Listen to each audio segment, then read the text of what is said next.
What's up, folks? Welcome to this week's Trans Tuesday. And now you might be thinking, Thane, why are you wearing a tie? And that is because today, this week, we're going to be talking about trans inclusive workplaces, or how to make your place trans inclusive.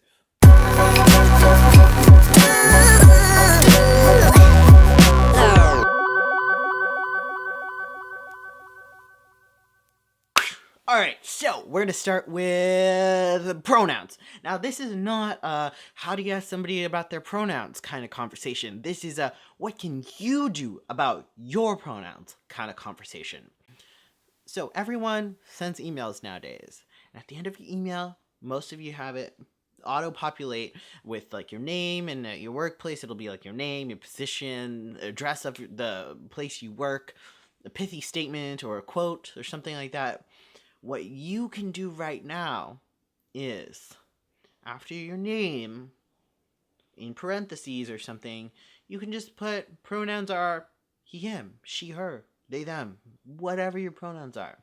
When you put your pronouns in that email signature, so for me, I would write Thane Robyn. Move on to the next line, put it in parentheses.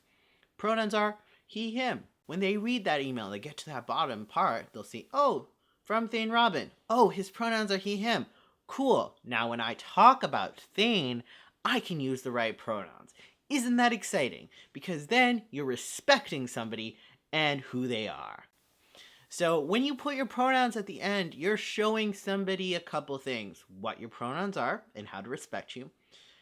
And if there's a trans person that's reading that email, you're showing them that you've thought about pronouns. That maybe you're safer than the next non-trans person, that you will welcome the conversation of pronouns.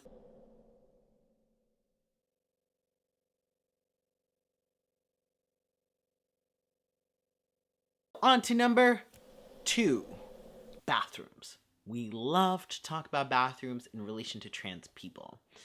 I don't know why people are so obsessed with the way we pee, but y'all are. Anyway, so what can you do at your workplace around bathrooms and trans inclusion? Well, before a trans person has to come out, you can start the conversation off, hey, maybe we should liberate these bathrooms from the constraints of gender. What? What does that mean, Thane? How do we do that?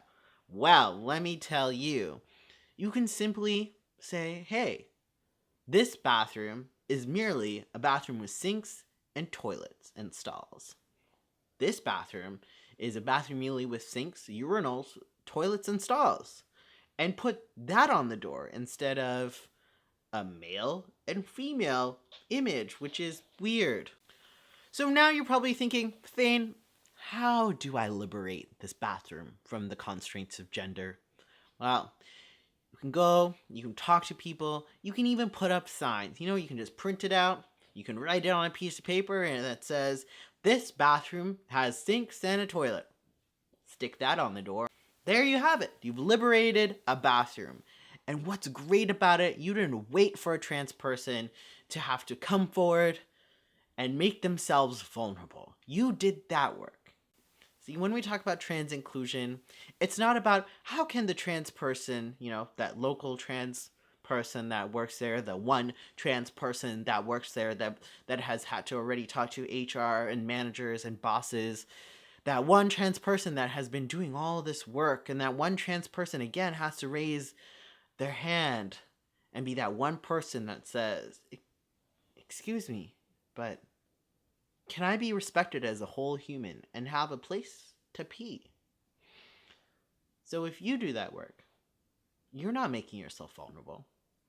You already have bathrooms. You're just merely saying, let's make room for people to use bathrooms. Now, for you folks that are like, oh, we have a single stall bathroom in our building, let me ask you, is that bathroom on the same floor as where you work? Or do you have to take an elevator all the way down? Does a person have to have a special card to buzz into this bathroom? Is this bathroom in a secluded stairwell or down a whole hallway that not many people frequent? Just because you have a single stall bathroom doesn't mean that it's accessible. Having a bathroom that you have to go all the way down, you have to walk by people, you have to have a special card, you have to go down a hallway that is kind of sketchy, doesn't instill safety in the fact that when you go down that hallway, you're going to be safe trying to go pee. So liberate your bathrooms. Start the paperwork, start the conversation of, hey, maybe we should do some renovations and have a single stall bathroom on every single floor, just like we have gendered bathrooms. Because single stall bathrooms are important. Bathrooms are for everyone, so let's make sure there's a bathroom for everyone. Okay, so number 3, we've talked about pronouns, we've talked about bathrooms, and you're probably thinking, there's more? Let me tell you, we're just scratching the surface. The last thing I want to talk about is a big level, high level, big idea, lots of work kind of thing, and that is digging into policies, digging into the structure, digging into the HR practices, digging into the recruiting process, digging into hiring practices. And being that person that in spaces and meetings, when someone says things like, "Good morning, ladies and gentlemen," or "Hey guys, you were the one raising your hand," and saying, "Excuse me, but that is not okay," because the way you just addressed everyone erased trans people. Because you never know where we are, and let me tell you, we're everywhere. And just because you might not know or might not see does not mean that you cannot be inclusive.